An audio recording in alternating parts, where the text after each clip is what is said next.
A mesa de análisis con Doris Arenas y Oscar Cerrato. Bienvenidos, Doris. Buenos días. ¿Qué tal? Muy buenos días, Luis Alberto. ¿Qué tal, Oscar? Muy Buenos buenos días. días, ¿Qué tal? Muy Oscar. buenos días. Y ya le damos la bienvenida de manera permanente a Doris Arenas. Va a estar junto con Oscar los martes, si me permites la bienvenida. Ay, qué Gracias honor. por aceptar. Muchísimas gracias. Al contrario, Luis Alberto, muy honrada de formar parte de esta mesa con Oscar y contigo. Igualmente. Y le agradecemos a María Elena. Se disculpó, ya va a estar ocupada en Ujú, cosas personales. Ayer hablé con ella, pero mi gratitud ujú, y mi amistad primero con ella. Es una persona que aprecio mucho y que pues es parte del Proyecto Puente. Le digo, María Elena, pues tienes abiertas las puertas del Proyecto Puente. Ella ujú, siempre va a ser parte del Proyecto Puente porque se ha portado a la altura y además es una gran pues colaboradora y gran ujú. persona, así que tiene mucho que dar en temas de agenda, así que va a estar también conectada con Proyecto Puente. Por eso Saludos, doy la María Elena. explicación, ¿no? Hay que hacerlo maduramente y no crear fantasmas, porque hay alguien que se ha ido por aquí sin decir nada, así muy como una que dejan de repente al público, oye, ¿qué pasó? Pues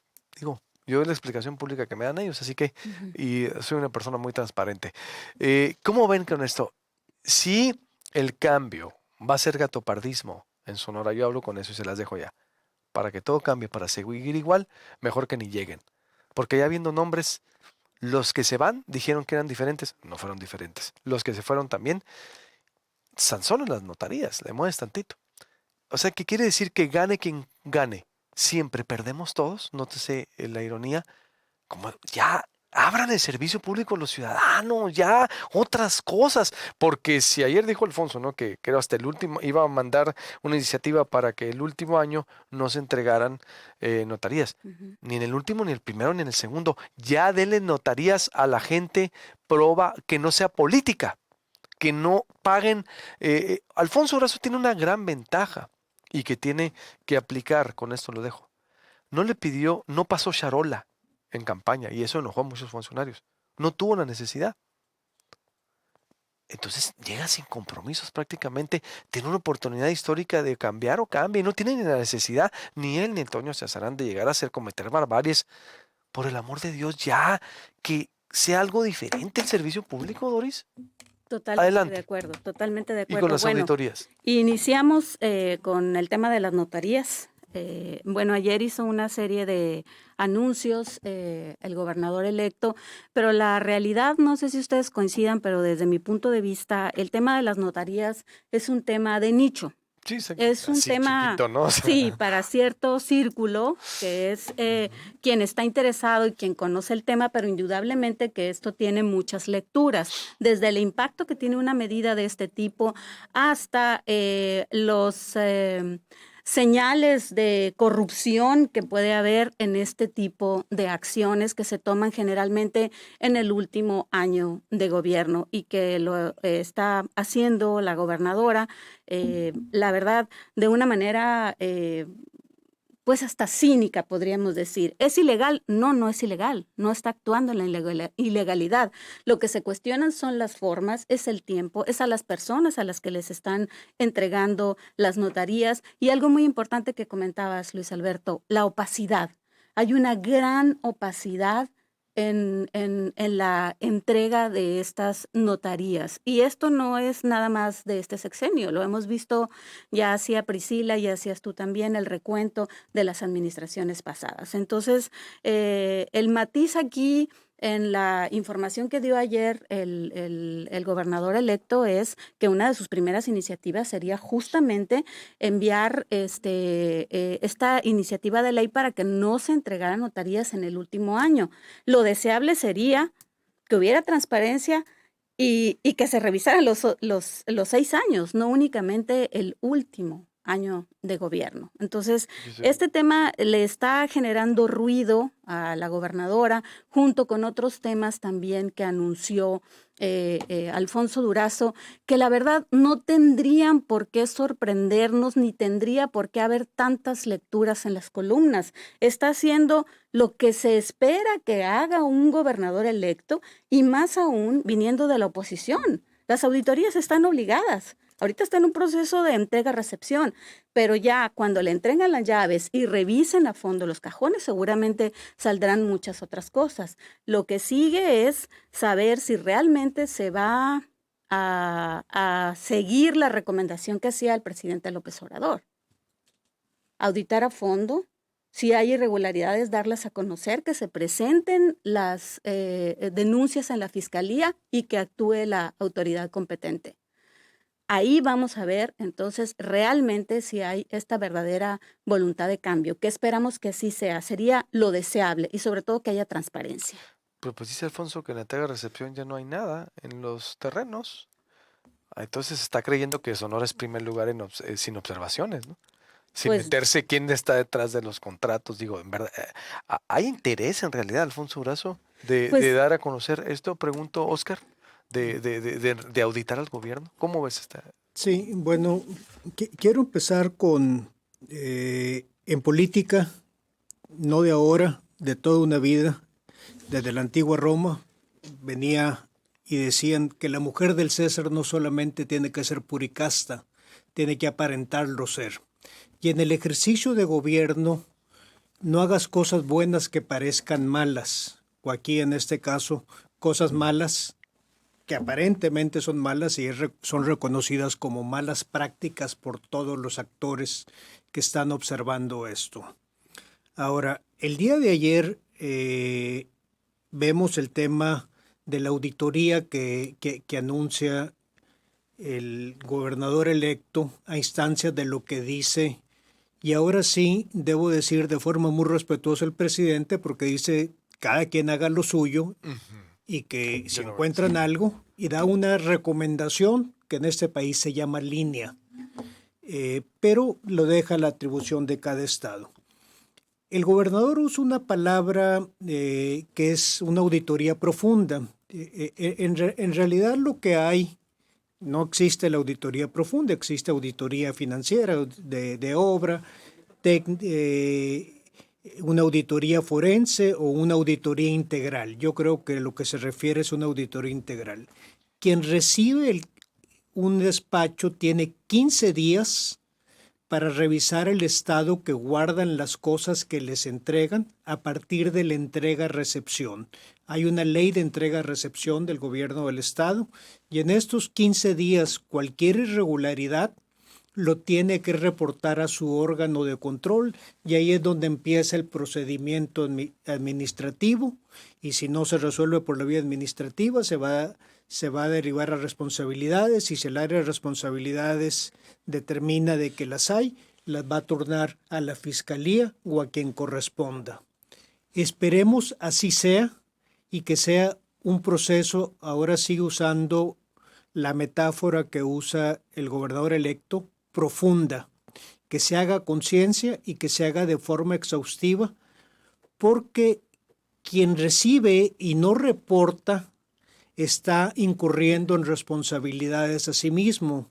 No debemos de caer en aquel pasaje común o pasaje horrendo que lo escuchamos hace 4 o 5 años, donde el primer presidente del sistema anticorrupción de Sonora dijo de que pues ¿para qué denuncio si nunca pasa nada?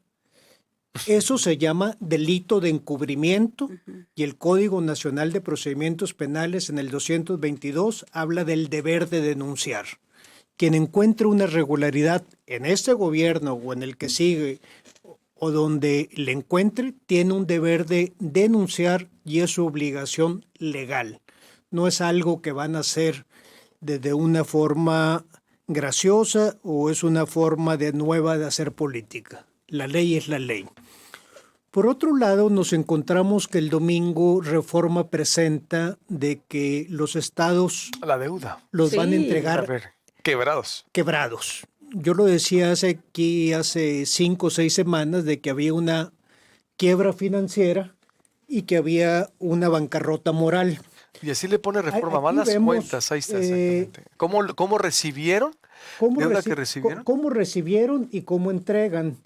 Aquí nada más quiero acotar que en el tema de los 22,781 millones de pesos que dicen que se recibió el gobierno en esta administración y entrega en 28,000, aquí el dato no es correcto. Si quieren la misma información que presente el gobierno del estado, esta administración en el tercer informe trimestral de 2015 habla de que la deuda la deuda era de 16 mil millones de pesos. Estos son datos del gobierno del Estado.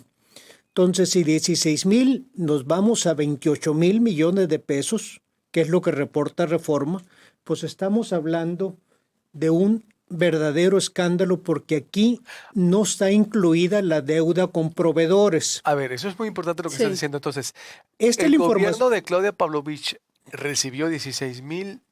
16.376 millones de pesos. Esta información lo publica, es el informe trimestral, tercer trimestre de 2015, el cual ya estuvo a cargo de esta administración saliente. Entonces, no recibió 22 mil millones No de deuda, recibió como dice, 22 mil recibió millones de 16,000. pesos. Entonces, ellos, los que se están yendo, la actual administración de Claudia Pavlovich, generó una deuda aproximada de, estamos hablando, 12 mil millones de 12 pesos. millones. 12 mil millones de pesos. Ahora, Ay, ay, ay. no sabemos la fuente de Reforma. Dice que Hacienda, pero también ahí hay una deuda de ayuntamientos Sí. que la pueden estar sumando.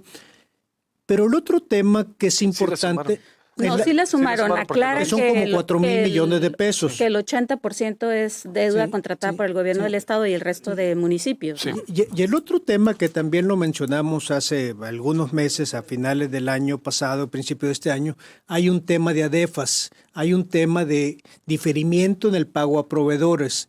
En el presupuesto que presentó el Ejecutivo y el Congreso se lo aprobó casi sin cambiarle ninguna coma, la proyección de adeudos de ejercicios anteriores que iban a dejar para final de este año es de 8.900 millones de pesos, que eso es deuda a proveedores. Aquí hay un engaño. Cada gobierno entrega la deuda pública y la deuda a proveedores. El gobierno entrante le suma la deuda a proveedores como si fuera deuda pública.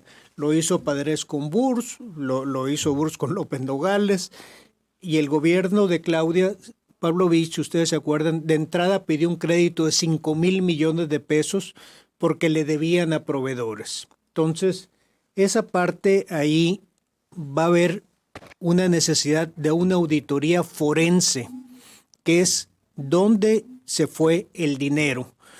Por otro lado, Sí, en porque el ayer tema- reportaba, Sí. ya se está acabando, vamos a seguir. Ayer reportaba el ICIE. Si me pueden dar, equipo, por favor, si serían tan amables, el boletín de ayer del ICIE. Ese es muy Sí. de contextual y muy pertinente. Decía, necesitamos más dinero para las escuelas. Sí. Se han invertido 500 Sí. y feria millones. Si me lo pueden dar, por favor. Sí. Y a ver, si las escuelas están abandonadas la favor, si mitad las escuelas y están hechas necesitas un más dinero, desastre. más deuda. Y yo creo que si les dicen a cómo va, como escuché a Alfonso, entonces si les dicen al actual comité de recepción, Sí. no todo está bien en las escuelas, van a decir entonces. Sí, y quiero tocar el tema de deuda a proveedores porque también salió ayer en la conferencia de prensa. Si A ver. ponen la tabla de deuda a proveedores que presenta el gobierno del Estado, ellos dicen que tienen cuentas por pagar de 4.187 millones de pesos. Pero aquí es preocupante de que 1.800 millones de pesos son a más de 361 días. Quiere decir que tienen un año guardadas en un cajón esas cuentas por pagar. El gran número ahí es las retenciones y contribuciones por pagar a corto plazo. Esa retención o esa contribución por pagar a corto plazo puede ser o a ISTESON o retenciones de impuestos sobre la renta.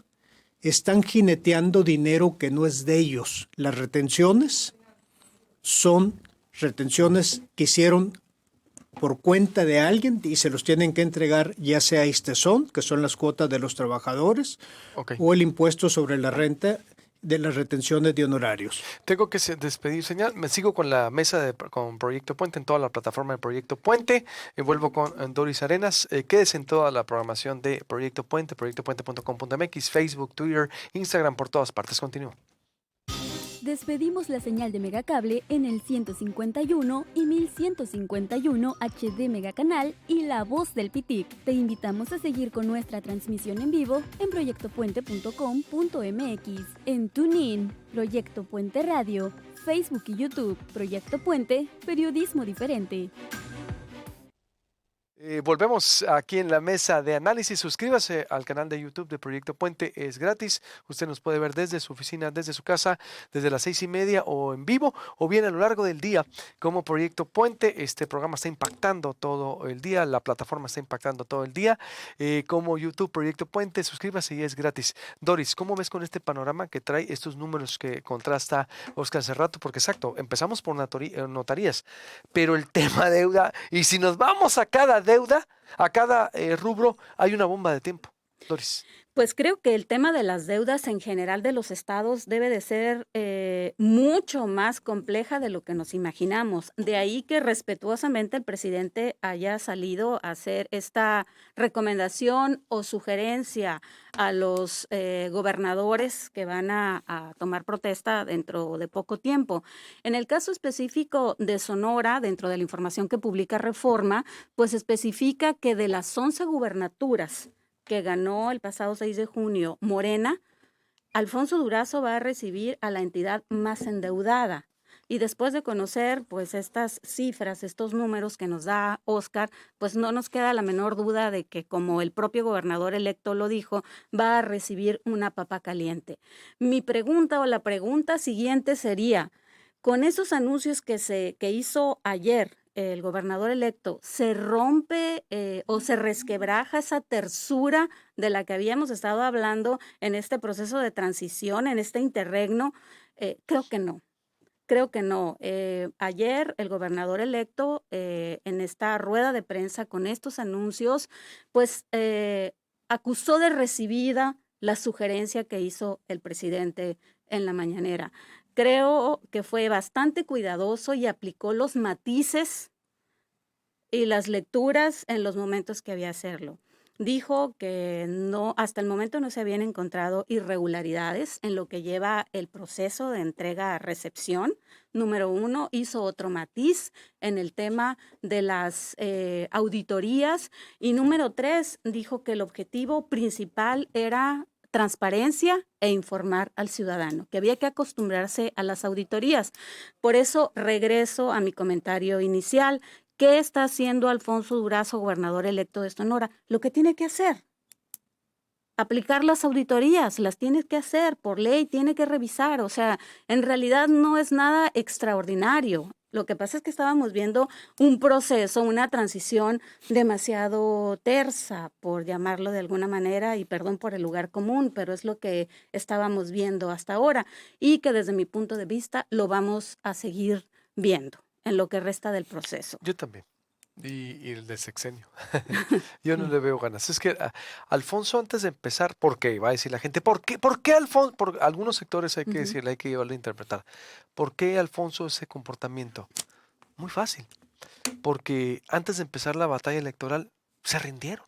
En Palacio y el grupo de poder al que platica se rindieron y los apretaron, y porque sabían, les devolvieron al grupo de poder lo mismo que le hicieron a Padres. Padres vinieron, le trajeron e impulsaron una cacería a nivel internacional con medios internacionales. Aquí igual. Mostraron el poder presidencia con el caso Andorra y desde ahí empezaron a decir, pues ¿para qué me peleo? Y ellos no se iban a pelear con una figura de ese nivel, con Durazo y con el mismo presidente. Entonces, a partir de ahí, pues, y entre que la campaña de Ernesto Gándara no levantó, Ernesto no quiso seguir, creyó que estaba en el 2009 y no quiso seguir ningún comentario que no fuera a su círculo, que dijeran que todo estaba bien, y él se creyó muy bonito y todo, y todo lo que sabemos. Esa es la explicación. Entonces, Durazo no batalló. Y sumado, y principalmente, a que la gente realmente se hartó y dijo, no queremos, esto es lo mismo, porque la actual administración perdió en el 2018 y en el 2021. Ojo, es consecutivamente la gente realmente tenía la camiseta de Morena, de Durazo, del presidente, y por eso esa paliza de 17 puntos, porque así hubieran metido las manos Así el grupo es. de poder y todo lo demás, hubiera ganado Durazo con 3 puntos, 5 puntos, pero se hubiera ganado. Era inevitable. Y las deferencias que ha tenido también el presidente con la gobernadora, que eso Entonces, creo que ha sido muy evidente y también. digo, ¿no? y nadie quiere, al menos a mí me queda la experiencia hace 6 años, yo no quisiera una cacería de brujas y que inventaran, eso sería grave y hay que denunciarlo, que se fabricaran delitos como se hizo en este sexenio, fabricación de delitos persecución de familias, destrucción de vidas y todas las barbaridades. Eso no, también debemos de decirlo. No, ojalá que no, eso sería gravísimo. Y el mismo presidente lo dice. No es escuela, no Gutiérrez Barrista, que tanto daño hizo en Sonora. Pero sí, pues, pues ¿quién va a pagar los platos rotos, no? Como se dice, ¿o Sí. qué va a pasar, Oscar? ¿Qué va a ver. pasar? Bueno, yo creo que lo que estamos viendo pues es un gobernador electo que está, como lo decíamos hace algunas semanas, en esta metamorfosis de candidato a candidato triunfador, a un proceso de transición. Y aquí ya está desde la semana pasada hablando de que va a recibir un estado quebrado. Está en el manejo de expectativas. Está diciendo, voy a llegar, pero no esperen que cambien las cosas desde el primer día porque tengo un estado quebrado. Está manejando bien y está siguiendo el librito de la política porque ya entendió de que esa expectativa de que yo voy a llegar y al primer día porque soy Juan Camané y soy honesto y todo va a cambiar de la noche a la mañana.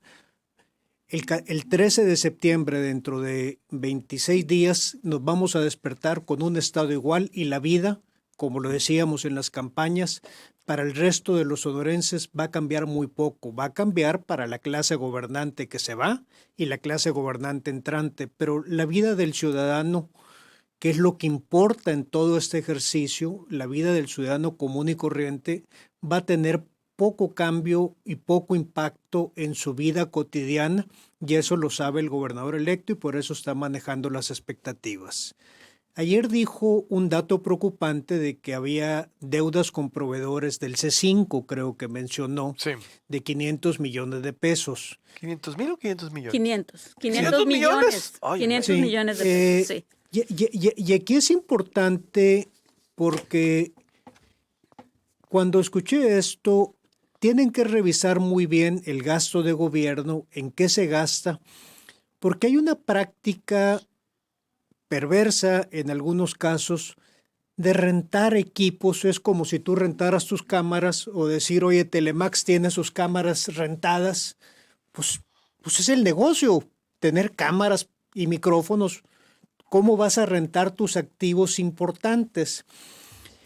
En la última mesa de análisis que me tocó, y aquí en Proyecto Puente, compartir con Abel Murrieta, que ayer también estaba recordando, él mencionaba que en Obregón pues, había un edificio de la Fiscalía y la Secretaría de Seguridad rentaba otro edificio a 2-3 cuadras, y lo mencionó un par de veces y decía, y los dos están medio vacíos, ¿no?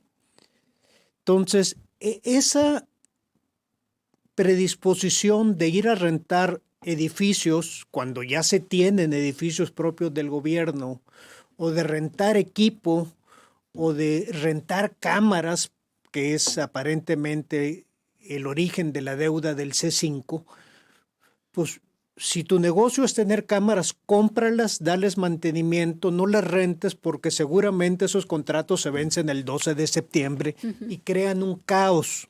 Lo hemos visto con computadoras rentadas, lo hemos visto con edificios rentados, lo hemos visto con escritorios rentados, no de este gobierno, sino de todos los gobiernos anteriores. La parte importante es de que en el ejercicio de gobierno, ahorita que decías, oye, deuda para esto, no se puede asumir el ejercicio de gobierno como si le diéramos a un adolescente una tarjeta de crédito, vete a gastar. Porque una vez que se prenda la luz, se apague la música y se quite el barril, se acabó la fiesta y alguien tiene que pagar los platos rotos. Y eso se llama de que va a haber una intención, aunque ya lo dijo el gobernador electo, de subir los impuestos, porque se baja el cero y no toca. Imagínate Ya lo qué vivimos el locura. año pasado. ¿El año pasado? Sexenio ¿Eh? pasado, dirás. ¿Qué? ¿El año pasado? A ver, el gobierno tiene que seguir funcionando. Hay un problemón en Istezón que se va a llevar el 12 o 14% de los ingresos del gobierno del estado. Hay un tema de salud, hay un tema de educación, hay un tema de seguridad, y estoy hablando de las funciones prioritarias. O hay transferencias adicionales del gobierno federal o suben impuestos. No se pueden subir impuestos porque la situación económica del Estado ya no está. Espero y no salgan empresarios caime bien o acomodaticios como salieron hace 2 años, es decir, súbanos el impuesto a todo para crear un Sí. impuesto de seguridad con el impuesto sobre nómina. Eso es ¿Te anticompetitivo. acuerdas? No. Pero tenemos que hablar de números porque empieza la cruda realidad y el gobernador electo lo sabe. Doris, para cerrar. Para Una cerrar, reflexión. una reflexión. Bueno, ya nos está acostumbrando Alfonso Durazo a estos anuncios en sus conferencias de prensa los lunes. Creo que con esta última rueda de prensa la expectativa hacia su gobierno crece mucho más. Creo que la gente se empieza a formar una expectativa de lo que puede hacer y lo que debe de hacer diferente este gobierno. La realidad es que creo que los 2 primeros años difícilmente podremos ver grandes cambios en este gobierno. Va a recibir un Estado sumamente adeudado, con una deuda muy grande, y además se tiene que hacer todos los ajustes a la estructura orgánica del gobierno en el Congreso del Estado. Hablaba de crear nuevas secretarías como la Secretaría de Protección Civil y Atención Ciudadana, eventualmente la creación de la Secretaría de Turismo, si es que se confirma la especie de que la COFETUR pasa, la Coordinación de Turismo en Sonora pasa a convertirse a Secretaría, y algunos otros ajustes más que se va a hacer.